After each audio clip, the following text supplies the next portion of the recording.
The P Mini, just like Athlon's other thermals, is going to be known for ease of use. We have a 3-button operation. We have a forward button. This is going to allow you to zoom in.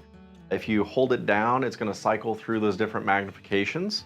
We have a power button that also allows you to access the menu.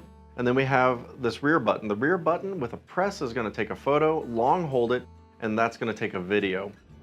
So as we look at the display here, you've got a very nice OLED screen and various brightness settings. You're able to adjust this to your comfort level. We wanted to ensure that no predators could see light being projected on you. The light levels here, they're extremely minimal, and the OLED screen is going to give you a really sharp and clear image. This helps to reduce eye fatigue on those longer hunts.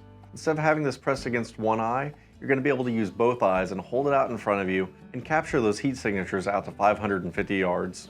Powered by USB-C and an internal lithium-ion battery. If your batteries are run low on the hunt, you can plug in a power bank and keep it going all night long. For more information on the Athlon P Mini Thermal Monocular or any of our other thermals, check out athlonoptics.com or give us a call. Thanks for watching. Athlon, ridiculously good optics.